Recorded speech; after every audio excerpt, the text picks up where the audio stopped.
وہ ایک مسئلہ یہ ہے کہ اس امت مسلمہ کے ہاتھ سے اللہ کا کلام چھوٹ گیا۔ چھوٹ گیا، آپ کو لگے بھی یہ کیا لفظ ہے؟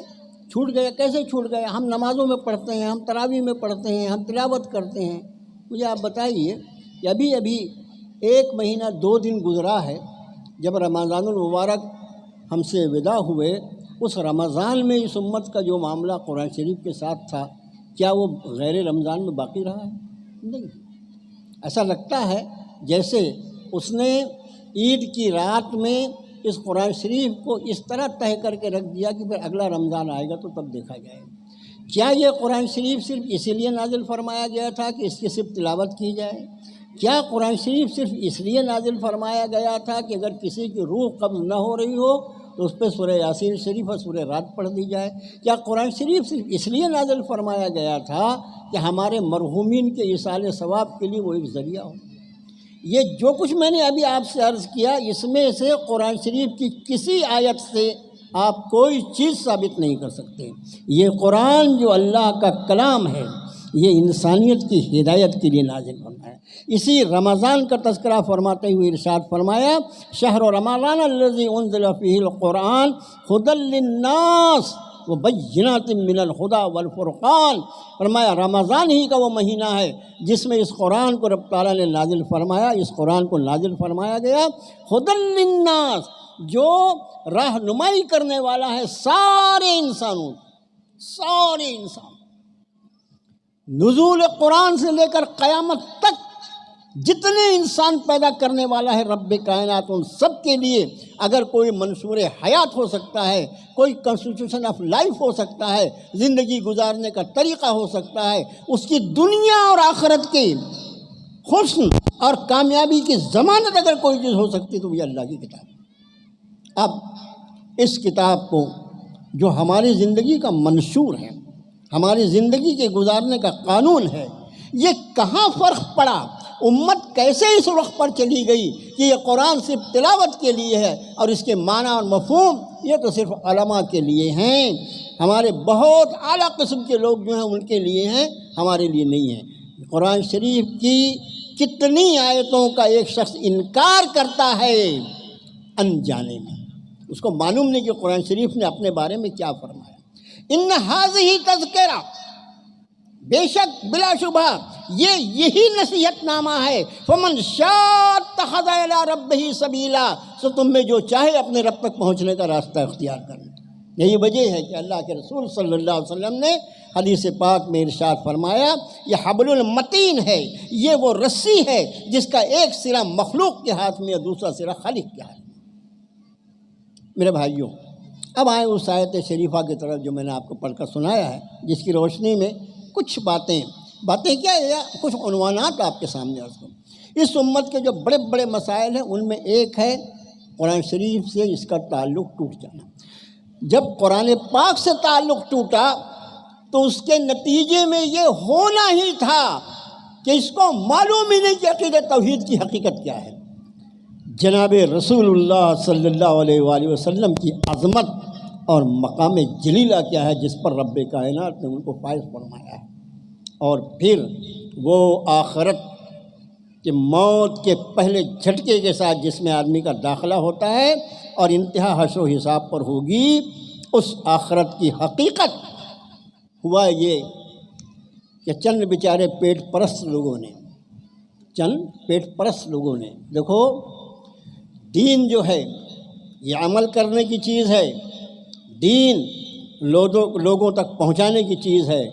دین تبلیغ کرنے کی چیز ہے، دین بیچنے کی چیز نہیں۔ جن لوگوں نے دین کو اپنا ذریعہ معاش بنایا، اللہ معاف فرمائے، پھر انہوں نے جو کچھ امت کو سکھایا پڑھایا اور وہ اس میں کامیاب اس لیے ہو گئے کہ امت کے ہاتھ میں اللہ کی کتاب نہیں تھی، ورنہ امت ان کا کالر پکڑ کے پوچھتی کہ تو یہ کیا بکواس کر رہا ہے، یہ میرے رب کا کلام ہے جو یہ ارشاد فرماتا ہے۔ رب نے ارشاد فرمایا کہ اگر قیامت کے دن تم کو کھلی آنکھوں کے ساتھ بارگاہ رب العزت میں اٹھنا ہے تو تمہیں اپنا تعلق اللہ کی اس کتاب سے بنانا پڑے۔ سورہ طٰہٰ کی آیت شریفہ ہے، فرمایا ومن اعرض عن ذکری فإن له معیشۃ ضنکا ونحشرہ یوم القیامۃ اعمی۔ میں جو کوئی ذکر کیا ہے؟ وہ میں سوال والقرآن ذی الذکر، سوال قسم اس قرآن کی جو سراپا ذکر ہے، جو ذکر سے بھرا ہوا ہے۔ اکثر و بیشتر ترجمہ نگار ہمارے اس ذکری کے بعد بریکٹ میں یہ لکھتے ہیں قرآن۔ ومن اعرض عن ذکری، جو کوئی اعراض کرے گا میرے ذکر سے، فإن له معیشۃ ضنکا، اب میں آپ سے کیا عرض کروں، یہاں میرے اساتذہ بیٹھے ہیں، عربی زبان کا ٹیمپریچر، میرے بھائیو، ایک بہت بڑے عالم دین، نام لیتے ہوئے ڈر لگتا ہے اس لیے کہ ہمارے ہاں علماء کے نام پر بھی الگ الگ سب طبقات بٹے ہوئے ہیں، بہت بڑے عالم دین، وہ فرماتے ہیں اگر کوئی ایسا شخص ہے جس کو اس کی مدر ٹنگ، اس کی مادری زبان کے علاوہ کوئی اور زبان نہیں آتی، تو اس کے لیے تو ہم کچھ نہیں کہتے، لیکن جس شخص کو اپنی مادری زبان کے علاوہ ایک اور زبان بھی کوئی آتی ہے دنیا کی، وہ حشر کے میدان میں اس کی گردن ناپی جائے گی۔ اگر تو ایک اور زبان سیکھ سکتا تھا تو اس زبان عربی کو کیوں نہیں سیکھا جس میں میرا کلام تھا، جو میرے نبی کی زبان تھی، جو جنت کی زبان تھی، اس کو سیکھنے سے کیا چیز مانی تھی؟ ہمارے یہاں تو بعض ایسے لوگ ہیں کہ اتنی زبانیں جانتے ہیں کہ حیرت ہوتی بھی کیا ہے، سب جانتے ہیں، اگر کچھ نہیں جانتے تو عربی نہیں جانتے۔ عربی زبان جو ہے، اللہ کا شکر ہے ایک دو زبانیں ہم کو بھی چھوٹی موٹی آتی ہیں، لیکن عربی زبان جو ہے وہ اپنے یعنی نفاست کے اعتبار سے اور اپنی وسعتوں کے اعتبار سے، جب تک مجھے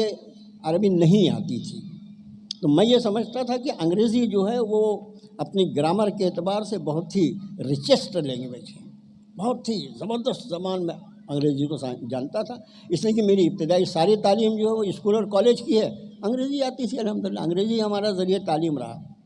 لیکن جب اللہ پاک نے اپنے فضل و کرم سے اپنے کتاب سے تعلق عطا فرمایا اور اپنے کلام کی زبان کو جب اللہ نے سکھا دیا، میں آپ سے عرض کرتا ہوں تھوڑی بہت انگریزی جاننے کے بعد بھی کہ انگریزی جس کے گرامر کے بارے میں لوگ کہتے ہیں واہ کیا گرامر ہے، انگریزی عربی کے پاسنگ میں بھی نہیں بیٹھتی، انگریزی عربی کے پاسنگ میں بھی نہیں بیٹھتی۔ ابھی یہ موقع نہیں ہے، میرا معروضہ یہ ہے، اللہ نے جو زندگی کا وقت دیا ہے، بہت سارے کام آپ کر رہے ہیں، کرتے رہیے، اللہ سب میں برکت عطا فرمائے۔ اپنے ذمے ایک کام یہ لے لیجئے کہ اللہ کے کلام کی زبان سیکھیں، کیوں آپ کسی ترجمہ نگار کے محتاج رہتے ہیں؟ قرآن کو اس کی زبان میں سمجھیے، اللہ کے رسول صلی اللہ علیہ وسلم کے ارشادات کو ان کی زبان مقدس میں سمجھیے، تب آپ کو اس کی حلاوت اور اس کی چاشنی کا انداز ہوگا۔ تو میں عرض کر رہا تھا کہ ومن اعرض عن ذکری، جو کوئی میرے اس ذکر سے اعراض کرے گا، اس سے کترا کے نکلنے کی کوشش کرے گا، فإن له معیشۃ ضنکا، پھر بے شک اس کی معیشت، اس کی روزی تنگ ہو جائے گی۔ کتنا رونا رو رہے ہو، مسلمان کا یہ حال ہے، مسلمان کا وہ حال ہے، اس کی معیشت یہ معاشی اعتبار سے سب سے زیادہ پریشان حال ہے۔ اس زمین پر کوئی فیصلہ نہیں ہوتا، فیصلے عرش اعظم پر ہوتے ہیں اور وہ صرف اس زمین پر نافذ کیے جاتے ہیں۔ وہ ذات ان اللہ هو الرزاق ذو القوۃ المتین، بے شک اللہ وہی رزاق، وہی ساری طاقتوں کا مالک ہے، بے شک وہی اللہ، ان اللہ یبسط الرزق لمن یشاء ویقدر، وہی اللہ ہے جس کی روزی کو چاہتا ہے تنگ کر دیتا ہے اور جس کی چاہتا ہے روزی کو وسیع کر فرما دیتا ہے۔ جب عرش اعظم سے کسی کی روزی کو تنگ کرنے کا فیصلہ رب العرش العظیم فرما دے، خدا کی قسم ساری کائنات مل کے اس کی روزی کو نہیں بڑھا سکتی۔ اور اگر یہ ہمارا ایمان نہیں ہے تو اپنے ایمان کی خبر لو۔ وَمَنْ أَعْرَضَ عَنْ ذِكْرِي فَإِنَّ لَهُ مَعِيشَةً ضَنْكًا، پھر بے شک اس کی معیشت تنگ ہو جائے گی، اور اسی پر بس نہیں ہوگا، یہاں پر صرف معیشت کی تنگی پر بات ختم نہیں ہوگی، وَنَحْشُرُهُ يَوْمَ الْقِيَامَةِ أَعْمَىٰ، اور قیامت کے دن ہم اس کو اندھا کر کے اٹھائیں گے، ساری دنیا کھلی آنکھوں سے اٹھائی جائے گی، اور یہ شخص جس نے میرے ذکر سے اعراض کیا تھا، میرے ذکر کو پسے پشت ڈال دیا تھا، ساری کتابیں پڑھنے کی فرصت تھی، اگر نہیں پڑھنے کو تیار تھا تو صرف اللہ کا کلام پڑھنے کو تیار نہیں تھا، وَنَحْشُرُهُ يَوْمَ الْقِيَامَةِ أَعْمَىٰ، ہم اس کو قیامت کے دن اندھا کر کے اٹھائیں گے۔ قال رب لم حشرتنی اعمیٰ وقد كنت بصیرا، عرض کرے گا پروردگار مجھے اندھا کر کے کیوں اٹھایا، مجھے اندھا کر کے کیوں اٹھایا؟ ذرا آپ سوچئے تو صحیح، کوئی اندھا ہو، ہماری بڑی تمنا ہر مومن کی یہ تمنا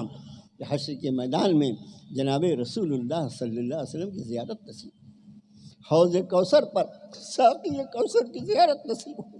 اب کوئی بد نصیب اندھا کر کے اٹھا دیا، فرمایا وہ عرض کرے گا، وہ جو شخص اندھا کر کے اٹھایا گیا ہے، رب لم حشرتنی اعمیٰ وقد كنت بصیرا، عرض کرے گا پروردگارا مجھے اندھا کر کے کیوں اٹھایا، میں تو دنیا میں دیکھتا تھا۔ ارشاد باری ہوگا لم حشرتنی اعمیٰ وقد كنت بصیرا، قال كذلك اتتك آیاتنا فنسیتها وكذلك اليوم تنسى، ہماری آیتیں تیرے سامنے آیا کرتی تھیں، تو انہیں نظر انداز کر دیا کرتا تھا، آج ہم نے تجھے نظر انداز کر دیا۔ جو کچھ اللہ کے کلام کے ساتھ تم معاملہ کرو گے وہی معاملہ تمہارے ساتھ ہوگا۔ اس آیت شریفہ کی روشنی میں یہ بات واضح ہے۔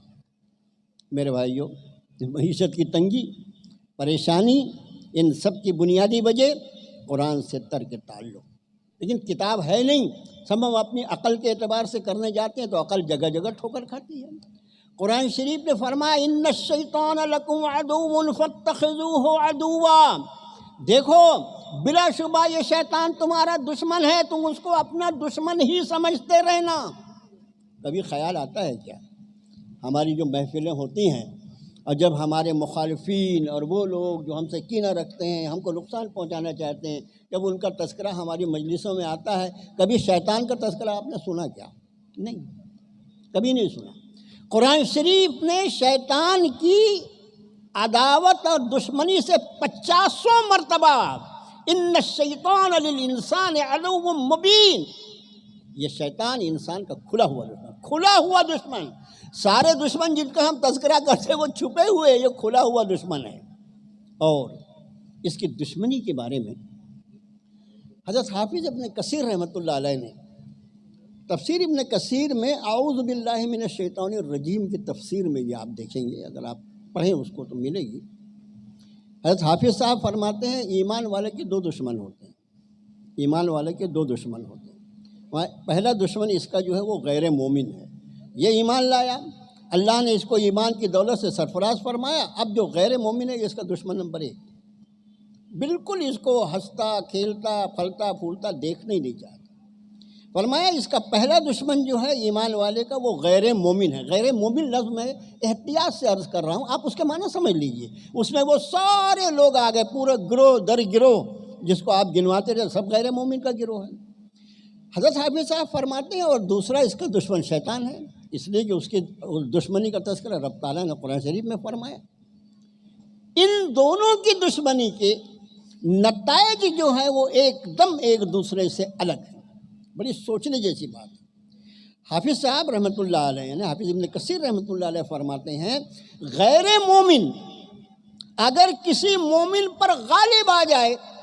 اور اس کو نقصان پہنچانے میں کامیاب ہو جائے تو اس کی دشمنی کی بنیاد پر یہ شخص سیدھا جنت میں چلا جائے۔ اس نے مار ڈالا، تم شہید ہو گئے نا، اور شہادت جب ہوتی ہے تو قیل ادخل الجنہ، بیچ میں کوئی برزخ نہیں، کوئی سوال نہیں، کوئی جواب، جا جنت میں داخل ہو جا، قیل ادخل الجنہ ہو جاتا ہے۔ تو فرمایا حافظ صاحب نے کہ دونوں دشمن ہیں، لیکن دونوں کی دشمنی کے نتائج کے اعتبار سے ایک دم الگ الگ نتیجہ ہے۔ غیر مومن کسی مومن پر اگر غالب آ جائے تو اس کو جنت میں پہنچا دیتا ہے، اور اس کا دوسرا دشمن شیطان اگر اس پر غالب آ جائے تو اس کو جہنم رسید کر دیتا ہے۔ مجھے بتائیے دشمنی کے اعتبار سے زیادہ اشد دشمنی کس کی ہے؟ جو میری آخرت بگاڑ دے، جو میری جنت ضائع کروا دے، اس کی دشمنی زیادہ شدید ہے یا وہ دشمن جس کی فہرست لے کر ہم گھوم رہے ہیں؟ یہ سارے معاملات جو ہیں یہ اس وجہ سے ہے کہ ان ایمان والوں کا تعلق اللہ کی کتاب سے باقی نہیں رہا۔